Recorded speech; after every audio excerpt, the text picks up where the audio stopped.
Thinking while this was cooking, I know there are extra steps in this recipe. I know it's not just open a few cans and pour in the pot. But one thing I'm trying to do this winter, and it's served me well so far, and I would like to encourage you as well. Those of us that say we want to live a simpler life, a slow down life, we want to do better, be better, y'all, I think one important part of that is to lose the mindset that everything has to be fast and quick. Have to have instant this and fast this and quick this. I get that people work outside the home. I get that, y'all. I mean, I feel like, I've been there. I have taught school. I have been the director of the largest daycare in the county where we lived. I had 25 employees and so many children, and I worked outside the home more than 40 hours a week during that job. School teaching, you take the job home. That is not just a school hours job. I get that working outside the home, I get that. So I am sympathetic and empathetic toward that person. And you know, single moms, single dads, I'm hearing you. But at the same time, if we say we want to slow down, which so many people are saying they want to right now, and just kind of have a simpler life and that kind of thing, then part of that is enjoying the process of whatever you're doing. Whether you're making soup or planting seeds in the greenhouse or, you know, working on a quilt. Our dear friend Mr. Donnie back in Tennessee used to say he learned patience by going fishing. Because you have to have patience and you have to sit there quietly. And so, you know, there's something to be said about that. If you can't take the time to make this soup on a weeknight, do it on a weekend. And double the recipe. Double it. Double the recipe and have it for several days, or for everybody in the family for 2 or 3 days. But, you know, there's just something to be said for enjoying the steps and rethinking the whole idea of everything's got to be fast and instant. Although, Hi friends, today we are going to make jalapeno popper soup. Actually, or you can call it chicken jalapeno popper soup. Anyway, I call it good. Mr. Patient loves it. The kids like it. You can vary the sweet, the heat of it. But I want to share with you today how I make it. I make it 2 or 3 different ways because y'all know I usually do not use a recipe. But I took time to sit down today and actually write the recipe down. And that's what I've got for you today, written down. And I will write that on my website too. And there will be a link down in the description box for you to click on. So while I am gathering my ingredients, I would love for you to hit that subscribe button and make sure you ring the little bell. Tap the little bell, because the benefit of that is that you will receive notifications. Make sure you have notifications set to on, and you will know when I upload a video.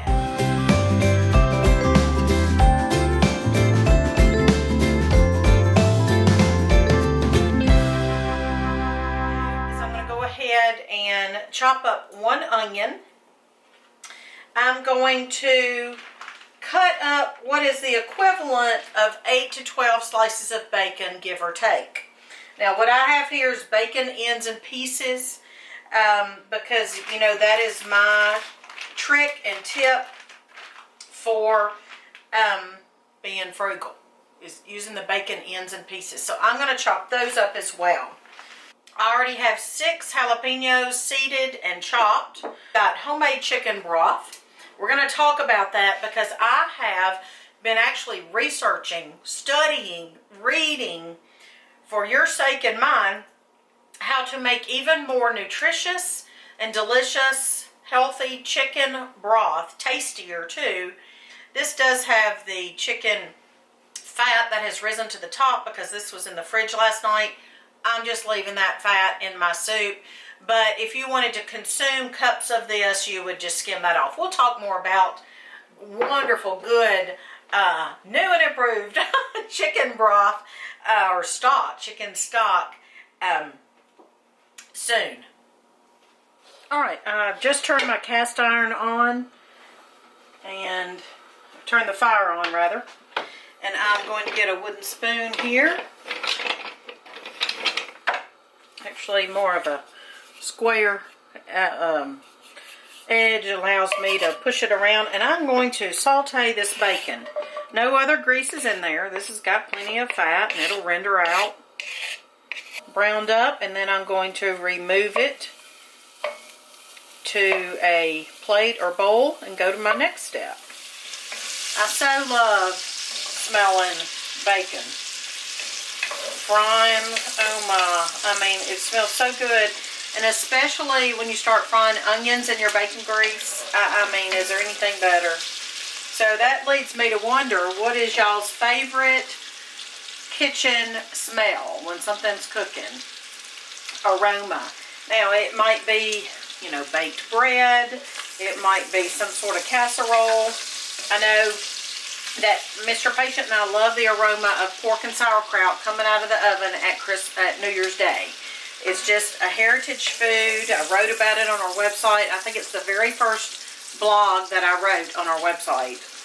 And we love it. But, I mean, hands down, if I had to pick one smell and y'all are going to make candles and send them to me, it would be bacon and onions. Onions fried in bacon grease. So, if you're a candle maker, you can make me a candle. Onions fried in bacon. Onions fried in bacon grease. But let me know, what is your favorite smell? Maybe you've never thought about it. Now, good quality ingredients are important. Everything's expensive, more expensive nowadays than it used to be. I get that. But like I said, I have good quality bacon. It's just ends and pieces. But it is good quality bacon from a local butcher.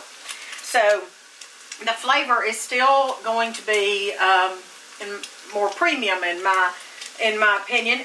Who cares if it's ends and pieces? I cut it up anyway.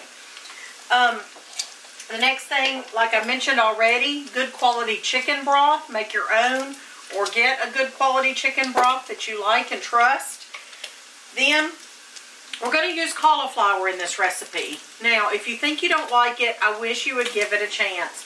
Because in my opinion, it's kind of like zucchini in the fact of you don't really taste it. It takes on flavors of the other things. And then also, it keeps this dish low carb, and it adds a vegetable and it adds a creaminess. You're going to puree it with an immersion blender. And so don't worry about the fact of I don't like cauliflower, because honestly, I mean, I think you'll be fine. That's just what I think. I don't think you're going to say, oh, this has cauliflower in it, yuck. I really think you're going to be okay with that.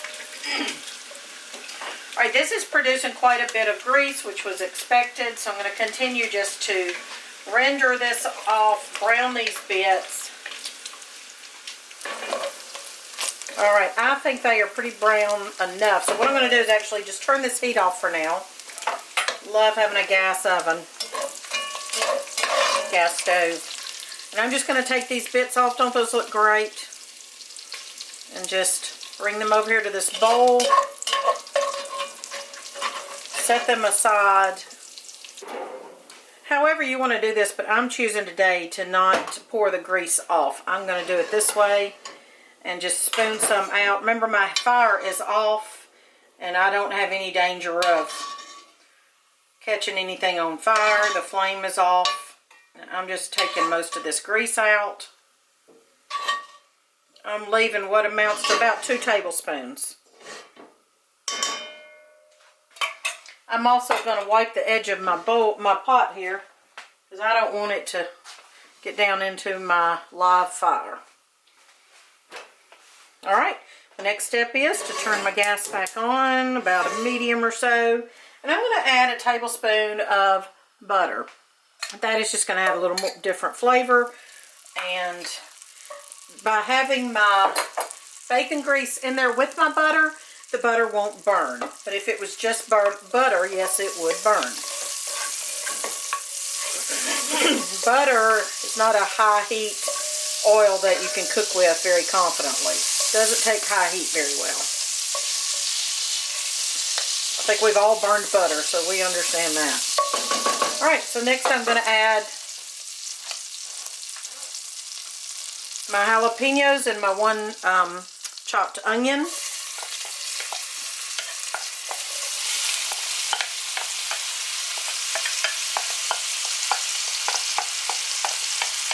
Now, I'm in need of garlic for this recipe, and I have just discovered that I don't have any. I've used it all. So I'll be using garlic powder instead at the end when I add my other spices.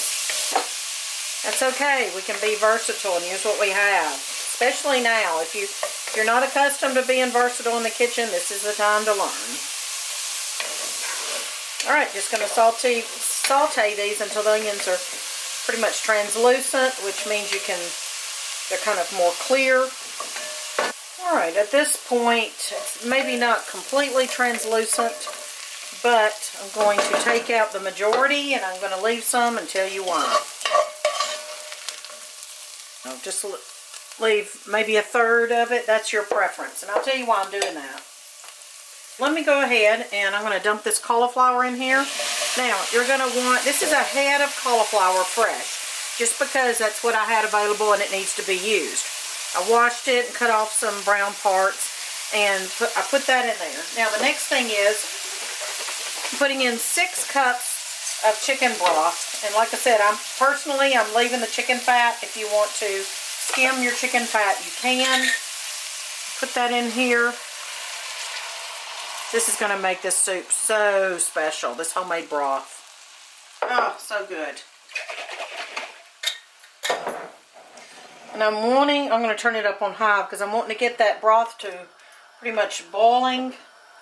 Let me measure out 2 more cups here with using my jar. There we go. So we've got 6 cups of chicken broth or stock. There we go. We want this to come to a boil, and as soon as it does, I'm going to reduce the heat and let this simmer until my cauliflower is tender.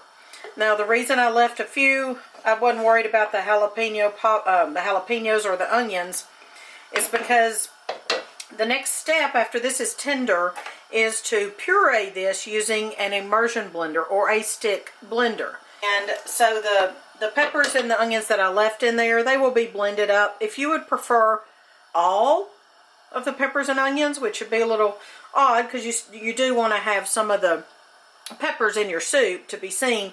But if you wanted to leave the majority in there and use the stick blender for that, you could do that as well. This is all tender. So I'm going to turn this off, and I'm going to add 1/4 a cup of half and half. You can use heavy cream.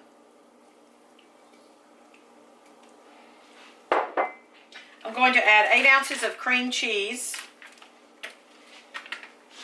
And that'll get softened right away in there. I should have left this out, but I didn't do it before now. But that'll get softened in there. And then we'll use the immersion blender to blend that all together.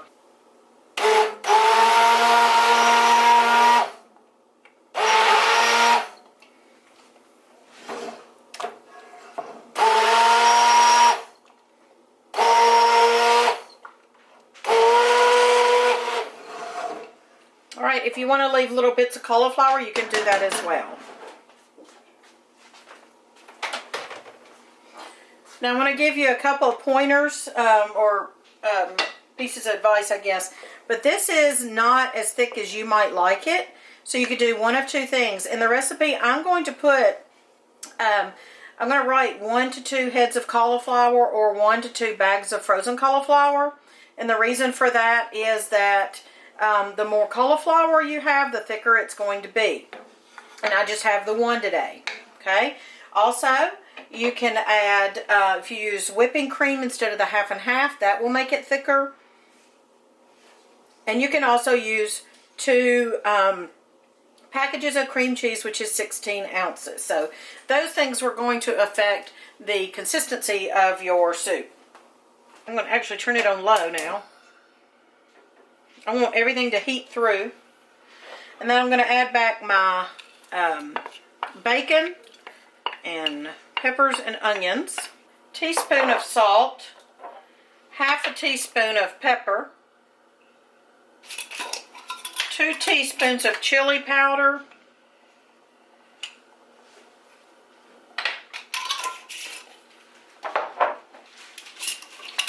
2 teaspoons of cumin, or cumin, either way, depending on where you live, I guess.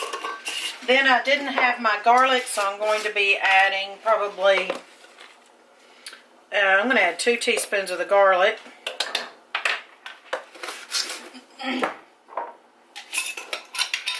And then 1 teaspoon of the turmeric. Oh, it's so good. And it doesn't really, now somebody else might disagree. I don't feel like it has a distinct flavor. And the fact of you need to leave it out because it's going to skew your dish. It, to me, just provides the nutritional benefits. And the color. Makes it nice, pretty color, too. Alright, and this is just starting to simmer. I just want to keep this low. And I just want to heat everything all the way through. And I'm going to add my chicken, which is straight from the fridge, so it's going to need to be heated as well. 2 to 4 cups of chicken. I'm going to add all of this. This is an organic chicken. And I did debone this with my hands yesterday, so I know there's no bones and it's pretty much small pieces. But I'm going to drop these pieces in here. That looks like about, well, that's compressed in there pretty much, so that's probably 2 to 4 cups of chicken easily. And I'm just going to put this in here, let everything come to a even temperature. Okay, I'm actually not adding all that because I feel like that's going to be plenty of chicken and I can use this for another purpose, just because I try to be frugal, especially with my organic meats. But you can add the 2 to 4 cups. I probably added just 2 cups. That golden color is from that turmeric. I think today I'm only going to add a can of diced tomatoes with the juice as well. Because I don't think I want to add salsa to my soup today. If you're looking for more of a tortilla soup or a taco soup, add the salsa. I would love it if you'd use my 2 cookbooks I've written and my tutorials as just springboards to do what you want in the kitchen, to do your own thing.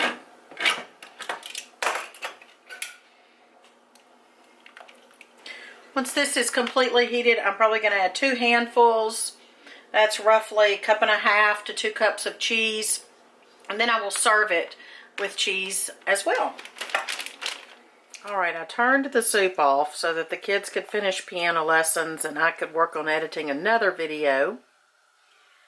So I just left it sitting here. I'm reheating it. We have all that wonderful bacon, those onions, jalapenos. I love the addition of the diced tomatoes. I feel like we should get to the point where we can cook without recipes. So that's what I like to teach people. All right. Yum, look at that. It's time to taste this wonderful soup. You may hear the kids downstairs laughing. They are playing Mozart and other classical composers of their favorites and laughing and dancing and having a good old time. But look at this. It is very good. So delicious. Oh, hope you'll try it. Check out the recipe, which I will put on my website. And don't forget that I have written 2 cookbooks that have plenty of soup recipes in them. Link down below for those cookbooks. And that hot jalapeno, that candied jalapeno is hot in my throat. I'll talk to y'all soon.